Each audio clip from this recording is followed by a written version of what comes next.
Hello, I'm Kimberly Davis, and I am the Fiscal Feminist.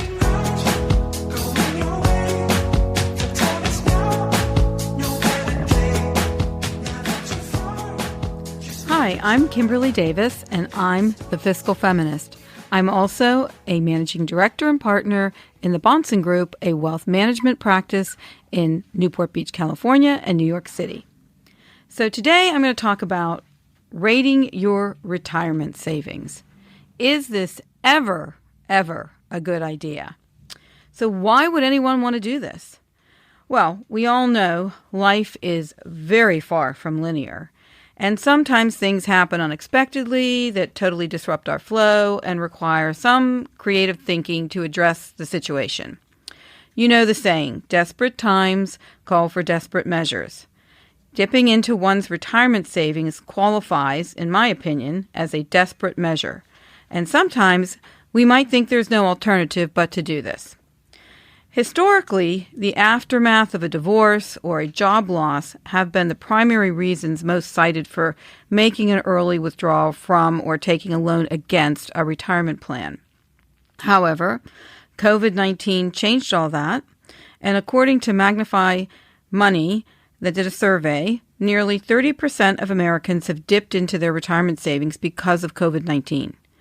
To add insult to injury to that statistic, 21% said they lowered their contributions and 26% have stopped making contributions altogether. So the May jobs report stated the unemployment rate had fallen to 13.3%. However, the government then backtracked on that number and stated that the number of workers had been incorrectly classified, and if the classifications had been correct, the overall unemployment rate would have been about 3 percentage points higher than reported. So that means May's adjusted unemployment rate was really 16.3%, and that amounts to a lot of people trying to survive without income flowing into their households. Of the people withdrawing funds from their retirement plans during the pandemic, 52% said it is to cover basic expenses such as groceries, which accounted for 60% of the expenditures. Household bills were about 42%, rent or mortgage payments about 31%, and debt payments 27%. And 20% of people said they have not spent the money they withdrew. To the extent there is a silver lining, it is that people are not using their retirement money for discretionary purchases, but for essentials. So the retirement plan as an ATM is not the current mentality. So let's look at tax-deferred retirement savings options, which are basically your 401k or an individual retirement account, which is often referred to as an IRA. So what's the difference between these two vehicles? Both 401ks and IRAs are tax-deferred options for retirement savings. They each have different rules, different advantages, and different drawbacks. So it's important that you understand they are different and they have different rules. So look into those rules for each one when whenever you're thinking about doing something within that particular wrapper. Employers may offer employees the option to participate in a 401k plan as a tax-advantaged way to save for retirement. Employees can contribute up to a specified amount annually. In 2020, it was $19,500 per year. If you were 50 or older, it was $26,000 per year. And employers can choose to match a percentage of the employee contribution. So that's a good thing. These contributions are all made pre-tax. The money is put into investments, which is usually a selection of mutual funds offered by the sponsor of the program.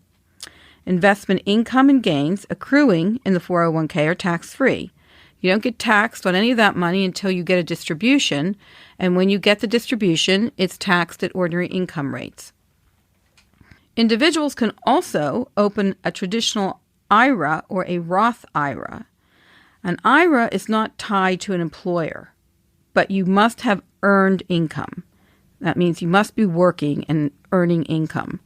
For 2020, you can contribute up to $6,000 or $7,000 if you are age 50 or older per year. For Roth IRAs, which are IRAs funded by after-tax contributions, and they also have tax-free distributions, contribution limits are applied based on income limits. So you have to look into what your income is and see if you fall within those limits so that you can contribute to a Roth.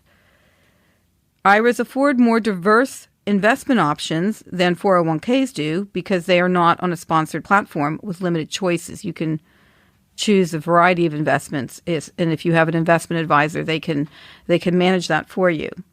So you can withdraw early from both 401ks and IRAs. However, under either scenario, you will incur a 10% penalty if you withdraw before age 59 and a half. This penalty is in place to encourage long-term participation in employer-sponsored retirement savings schemes and retirement savings strategies.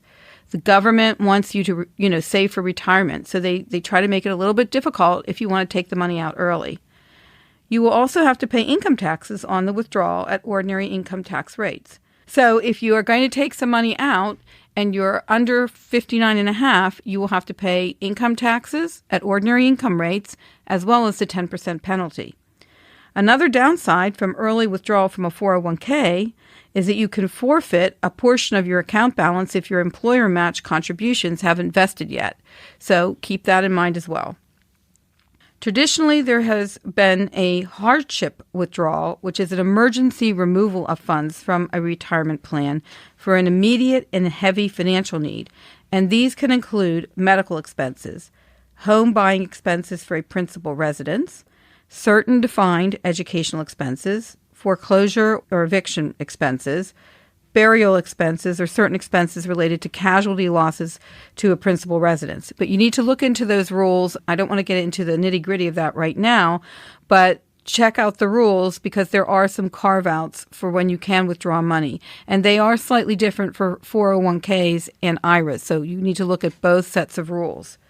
Such special distributions may be allowed without penalty from a traditional IRA or a 401k, provided the withdrawal meets certain criteria for why the funds are needed and their amount. However, even if the penalties are waived, the 10% penalty, the withdrawal will still be subject to ordinary income tax.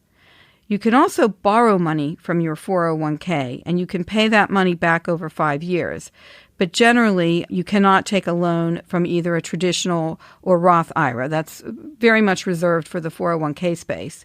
That said, the risk with taking a loan against your 401k is that you may not be able to pay it back. And if that happens, the unpaid balance is considered taxable income. Also, under the CARES Act, I do believe they've extended the loan repayment period by a year if you already have borrowed against your 401k. So what's changed with the CARES Act provision and withdrawals? Under the CARES Act, individuals under financial strain from COVID-19 can withdraw in 2020 up to $100,000 from their retirement savings, including 401ks and IRAs, without incurring the typical 10% early withdrawal penalty. You then have 3 years to either pay the taxes on the withdrawal or to repay what you withdrew and receive a tax refund.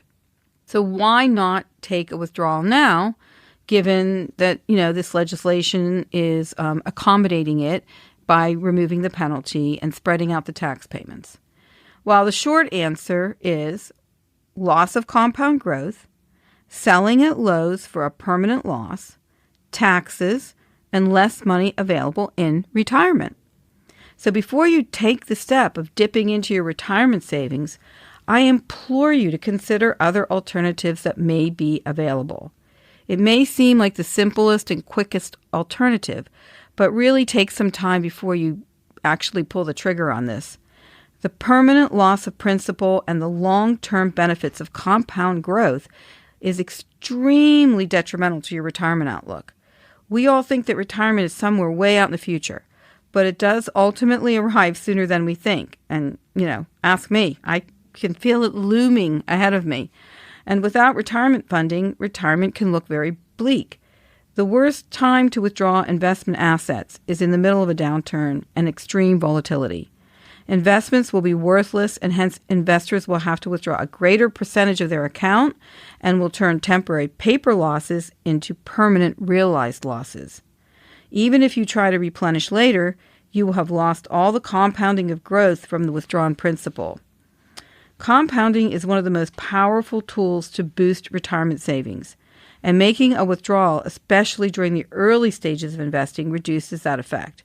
Even a smaller withdrawal adds up in the long run. For example, a $5,000 balance today could be worth $57,900 in 35 years, assuming a 7% annual rate of return. So if you take out that $5,000 now, you're going to lose all of that upside.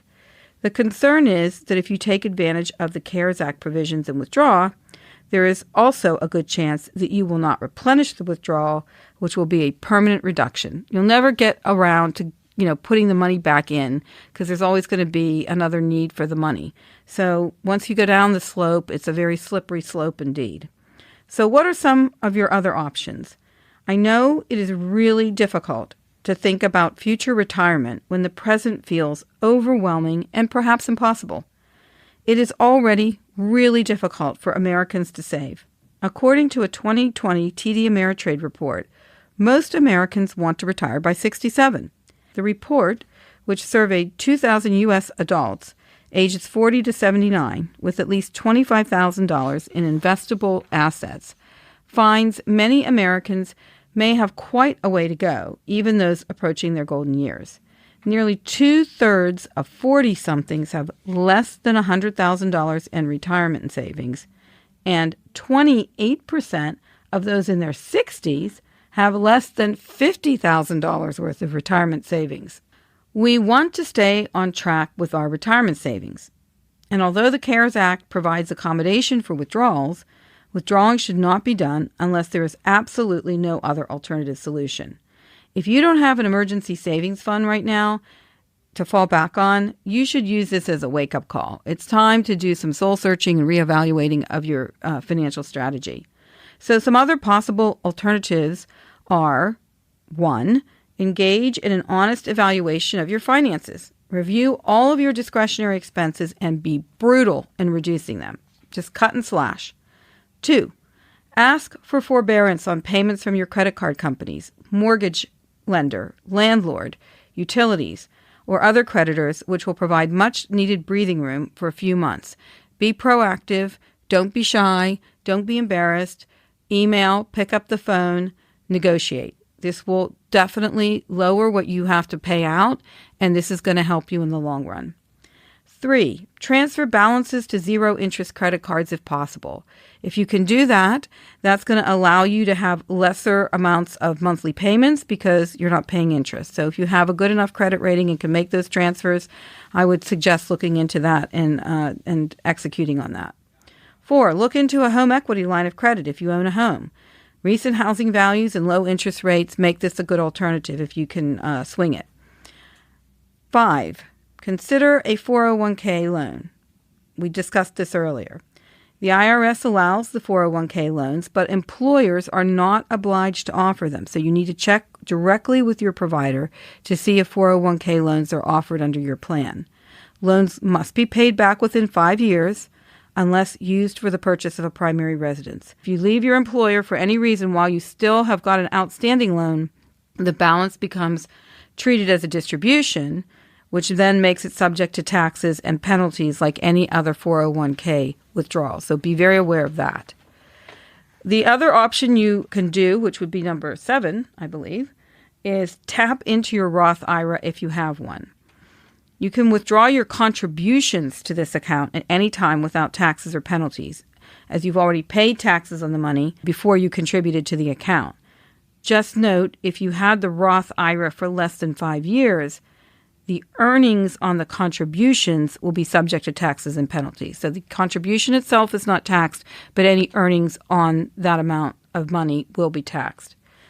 Now, again, although this is a better alternative to withdrawing money from your 401k or your traditional IRA, it's still not a great idea in the sense that it's detrimental to your overall retirement savings outlook because you're taking money away from your retirement, from the future when you're going to need this money because you won't be working anymore and you're going to be living off your retirement savings and any other investment strategy or savings that you have. So you really need to consider this because it will be very bleak indeed if you have only Social Security to live on in your retirement. And then the last option would be perhaps applying for a personal loan from a bank or a credit union. Interest rates may be high on this type of borrowing, but it is worth looking into because, again, it will not steal from your future retirement savings. And then another option would be also if you have a family member or a friend who could give you a loan in the short term. I would not be shy to ask about these things to obviate taking money out of your retirement savings.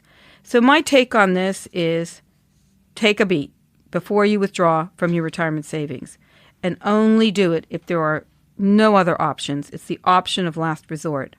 The long-term detriment is severe. You're losing a lot of gain. We all need to get serious about retirement planning because we all deserve a retirement in which we live in dignity and not scarcity. We are living longer lives, women in particular. They live 5 years longer than their male counterparts. So this is not a theoretical or a hypothetical type evaluation. This is real stuff that's going to affect your life. Maybe not this year, but certainly in the future. And I really, really want all of us to start focusing on this because it's ever so important. Thanks so much for your time today and listening, and I look forward to the next time. The Bahnsen Group is registered with Hightower Securities, LLC, member FINRA and SIPC, and with Hightower Advisors, LLC, a registered investment advisor with the SEC. Securities are offered through Hightower Securities, LLC. Advisory services are offered through Hightower Advisors, LLC. This is not an offer to buy or sell securities. No investment process is free of risk, and there's no guarantee that the investment process or the investment opportunities referenced herein will be profitable. Past performance is not indicative of current or future performance and is not a guarantee. The investment opportunities referenced herein may not be suitable for all investors. All data and information referenced herein are from sources believed to be reliable. Any opinions, news, research, analyses, prices, or other information contained in this research is provided as general market commentary. It does not constitute investment advice. The team in Hightower shall not be in any way liable for claims and make no express or implied representations or warranties as to the accuracy or completeness of the data and other information, or for statements or errors contained in or omissions from the obtained data and information referenced herein. The data and information are provided as of the date referenced. Such data and information are subject to change without notice. This document was created for informational purposes only. The opinions expressed are solely those of the team and do not represent those of Hightower Advisors, LLC, or any of its affiliates.